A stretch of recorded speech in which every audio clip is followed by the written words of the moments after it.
मनोज जरांगे विरोधात पोलिसांचा मोठा निर्णय। आंदोलनाच्या 5व्या दिवशीच उचललं महत्त्वाचं पाऊल।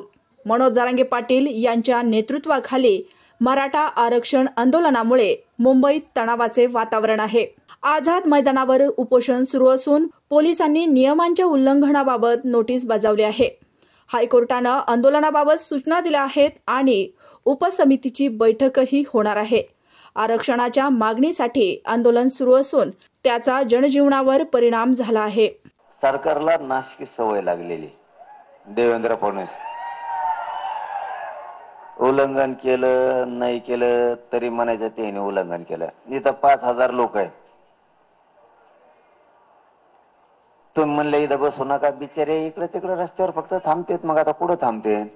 500 किलोमीटरहून लेकर आले, द्या घर तुम्ही त्यांना, सरकारने घर द्यावा, थांबते।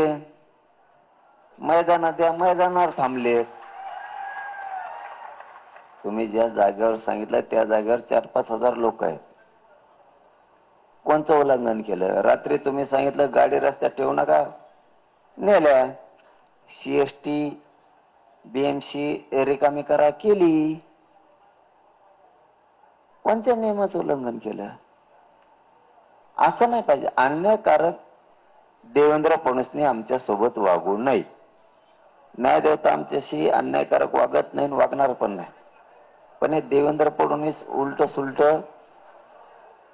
करतो, माहिती खोटी न्याय देवतेला देतो, म्हणून हे होतं। मराठ्याला कळतं राज्यात देवेंद्र फडणवीस कुठील डाव खेळायला लागला, खोटारडा डाव खेळायला लागला। न्याय देवतेला खोटी माहिती देवेंद्र फडणवीस देतो आणि आमच्या मराठ्यावर अन्याय करतो। याचे पण दुष्परिणाम देवेंद्र फडणवीसलाच भोगावे लागते। आम्ही काहीच करीत नाही।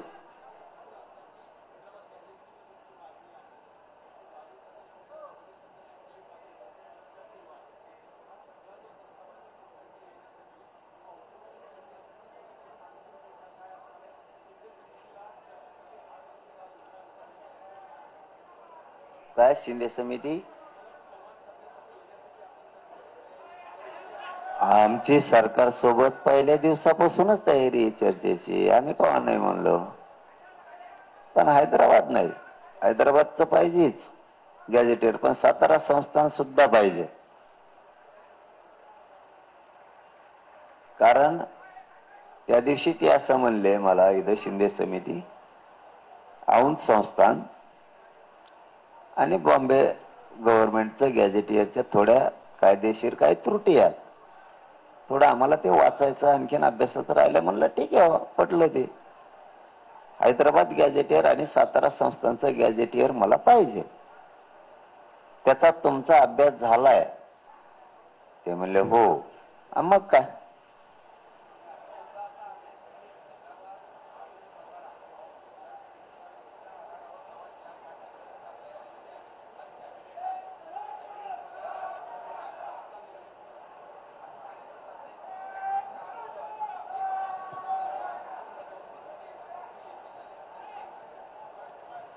माझं म्हणणं काय, 30-35 मंत्री या आणि तर 2 या, किती या, आम्ही चर्चेला तयार आहेत। आमचे पोरं कोणाला त्रास देत नाहीत, काही नाहीत, आम्हाला आरक्षणाशी देणं घेणं। ते आले तरी त्यांचा सन्मानपूर्वक त्यांना आमचेच पोरं वाटायला होतील, सन्मानपूर्वक त्यांना चर्चाही करतील। पण एक गोष्ट लक्षात ठेवा, मी मागितलेले 4ही गॅजेटियर, त्यापैकी 2चं त्यांचं म्हणणं आहे थोडा अभ्यास त्याचा राहिलेला आहे आणि समजून घ्यावा लागतं, राहिला असन। ते बॉम्बे गव्हर्नमेंटचं गॅजेटियर थोडं किचकट आहे असं त्यांचं म्हणणं आहे। ठीक आहे, आपण समजून घेऊ। मग हैदराबादचं गॅजेटियर आणि सातारा संस्थानचं गॅजेटियर याची अंमलबजावणी करायला तुम्हाला हरकत काय? अभ्यास झालाय का? हो झाला, मग देऊन टाका दोन्ही गॅजेटियर। मी ते ऐकत नाही, एक आणि ठीक, दोन्ही पण।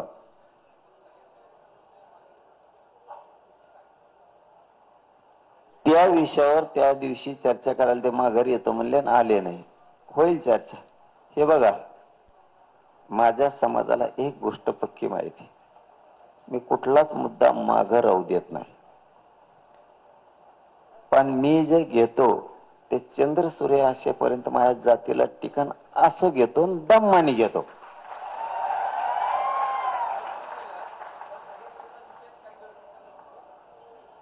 तुम्हाला ते झाल्यावर प्रेस घेऊन सांगन मी. तवर मी काही बोलत नाही, खो देत नाही मी कोणाला. कबड्डी खेळायच्या आधीच खो द्यायचा नाही, कबड्डी खेळायला लागल्यावर खो द्यायचं.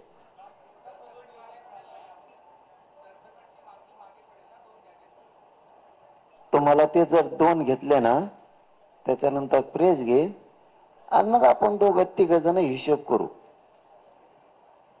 कशाने कशाला काय म्हणतात, कशाने कशाने काय होत असतात. तुम्ही फक्त बघा माझ्या माई, मी